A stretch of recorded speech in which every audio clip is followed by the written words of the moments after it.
morning I'm in Klamath Falls, Oregon, April the 3rd, and we're going to do the OC and E old rail bed line that they turned into a trail. Apparently this trail goes on for 100 miles, but I'm not going to do that much, of course. Not that crazy, but we will do some of it and see how it goes. Now here's a cool feature of this trail. Some of the asphalt's a little buckled up, but not bad at all. Better than a large rocky road, loose gravel. They kept the old railroad trestle here for the bike path, so pretty neat feature. Let's see if we can go across. Looks like another bike path goes to the left and right, so I don't know how they connect, but I think I'll go straight across this bridge.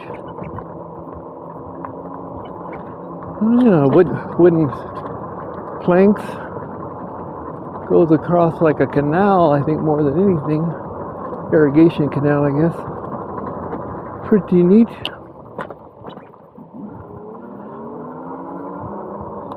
Here's a little feature with an old railroad car and some, oh, they made it into a bench. How cute. That's neat. Nice little trail they have here in Klamath Falls. Like I say, it follows an old railroad bed. And about 8 miles of it is paved like this. And the rest is gravel and rock and whatever. So if you want to do the whole 100 miles, you're going to get into some of that. But today I'm just doing the paved part. I got my bones kind of jiggled up on the last ride there, so. Be a neat trail for one of those one-wheel skateboard like things, or electric skateboards and bicycles and all those kind of electrified vehicles.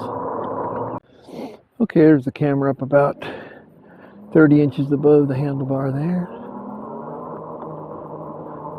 for a different view.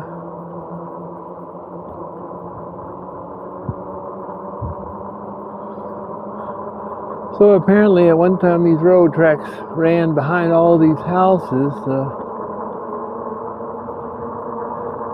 don't know how active it was, but Klamath Falls was a big railroad town. We went down and looked at the yards there, big switch yard down there. So it was probably a big hub coming out west. That hotel down there, the Baldwin, was built in 1905. So the town was probably formed at the turn of the century, maybe late 1800s. Okay, at about the 4-mile mark out here, it gets out of the city and into the country, farm fields, old barn. You can see the mountains up there, kind of laying down a little bit low, but I think up here you can get a better view. Yeah, here's some of the farm fields it goes through here, very pretty. Imagine they really green up nice in the spring. See the mountain ranges on both sides of us here. Has those little benches every so often. They're really cute. It's just you got a cover on it and some information on the trail. Beautiful here, going through farm fields. Let's roll. That's a pretty section here, all the green fields and the hills up there. Got a lot of ponderosa pine around here and that kind of woods. And you get the mountains up there. There's still a little bit of snow up there. In fact, we came through yesterday those mountains, and there's a ski lodge up there and a lot of snow still up there. So it's a little early in the year. Got 29 degrees last night, but supposed to warm up to about 70 here, so not bad at all.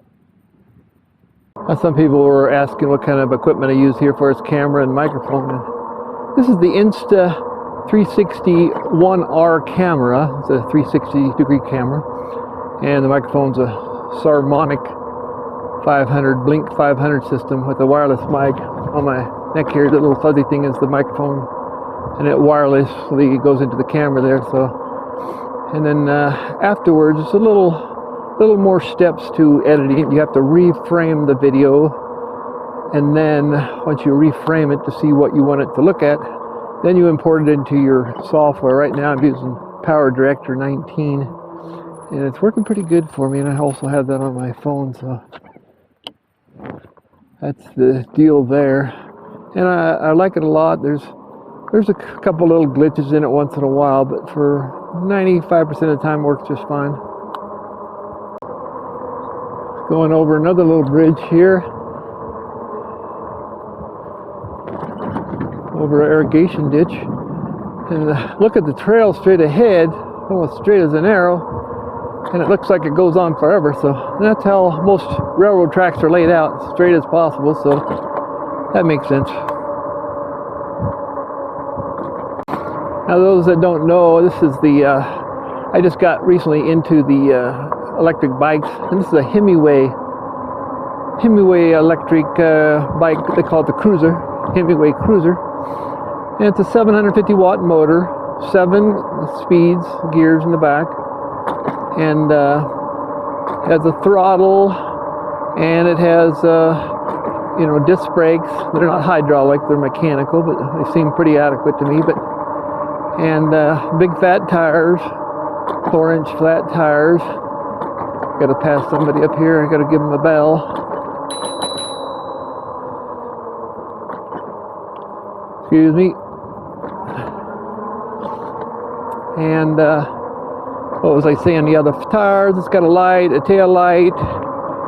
Let's see what else it's got on there. It's got a trip odometer and all that, and a 1700 watt battery, which gives you a range of at least 30 miles if you just use the throttle like I'm doing right now, or if you pedaled and assisted it with 9 different levels of pedal assist, you supposedly go up to 60 miles. Well, I could easily see somebody doing 50 miles and with pedaling and stuff, so pretty good range, more than you'd want to sit on a saddle, I think.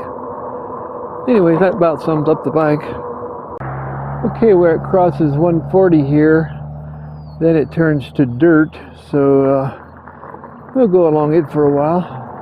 And now we're about 8 miles up the trail at this point, where it turns to dirt. So, interesting device up here. It looks like some kind of a dredge or something. I'll have to check it out.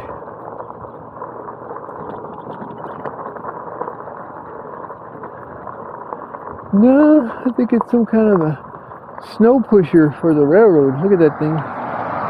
Wow. Big blade in the front. See if I can circle around it. Yeah, it's even got a little entrance where you can go inside there.